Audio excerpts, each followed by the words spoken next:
नमस्कार, आप देख रहे हैं एक न्यूज़ 24 और मैं हूं श्रेया आपके साथ।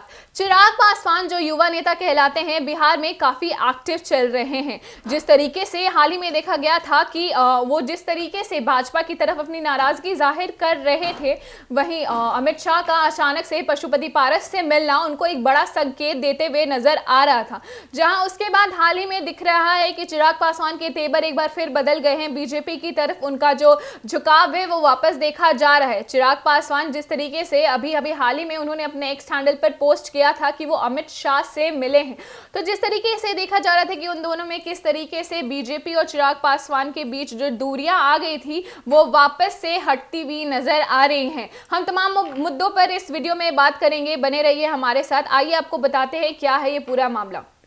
असल में केंद्रीय गृह मंत्री अमित शाह और लोजपा अध्यक्ष पशुपति पारस के बीच मुलाकात का असर लोजपा के अध्यक्ष एवं केंद्रीय मंत्री चिराग पासवान के खेमे में दिखने लगा था।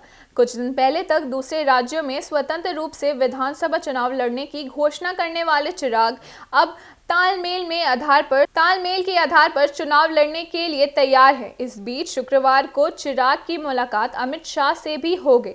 चिराग ने कहना शुरू कर दिया है कि प्रधानमंत्री नरेंद्र मोदी ने उनका संबंध अटूट है। कम से कम उनकी प्रधानमंत्री रहने तक तो कोई बदलाव नहीं होने वाला है। असल में अनुसूचित जनजाति को लेके और उनके आरक्षण में क्रीमी लेयर पर उपवर्गीकरण एवं केंद्रीय सेवाओं में लैटरल एंट्री जैसे मुद्दे पर चिराग भाजपा से थोड़ी दूरी बनाने चलने लगे थे।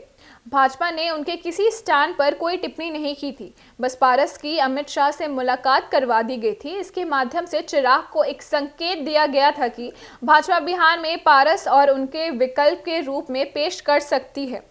इसके अलावा ये संदेश राजनीति गलियारों में तैरने लगा था कि चिराग के 5 में से 3 सांसद उनसे अलग स्टैंड ले सकते हैं। 5 सदस्यीय लोजपा संसदीय दल में विभाजन के लिए 3 सदस्यों की संख्या पर्याप्त है। चर्चा इतनी तेज हो गई थी कि चिराग के 2 सांसदों ने वीणा देवी और राजेश वर्मा ने मीडिया के सामने कहना शुरू कर दिया कि हम सब पार्टी के साथ हैं, चिराग से अलग होने का प्रश्न ही नहीं उठता।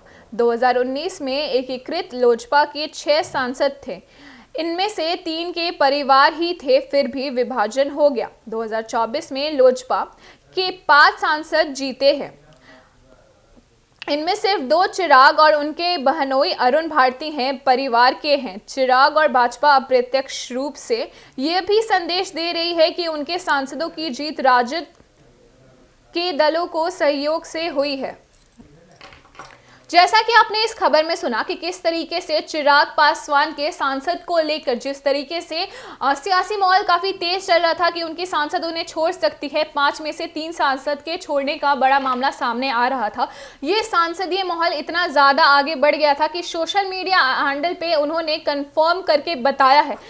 इस पर चिराग ने भी अपनी टिप्पणी दी है और उसके साथ साथ उनके जो जीजा जी है उन्होंने भी इस पर टिप्पणी दी थी सोशल मीडिया पे पोस्ट करके। साथ ही साथ शांभवी ने भी अपना इस पे बयानबाजी की थी। साथ ही साथ जिस तरीके से चिराग के खिलाफ बीजेपी ने उनके खड़ा कर दिया था उनके चाचा पशुपति पारस को, उस तरीके से मुझे लगता है कि चिराग पासवान ने एक अल्टीमेटम ले लिया है, या फिर कहा जाए तो कि वो सक्रिय हो गए हैं इस माहौल को लेकर कि अगर उन अपनी व्यवहार में अगर किस तरीके से अगर चेंज नहीं लाते हैं तो उनको घाटे का सौदा हो सकता है, उनको सरकार से भी हाथ धोना पड़ सकता है। जिस तरीके से उन्होंने अपना बयान दिया कि वो प्रधानमंत्री की काफ़ी इज्जत करते हैं और उसके साथ हमेशा उनका जो रिश्ता है उनके साथ वो अटूट हमेशा बना रहेगा, जब तक एटलीस्ट तब तक जब तक वो प्रधानमंत्री के रूप में नरेंद्र मोदी वहाँ पे खड़े हैं।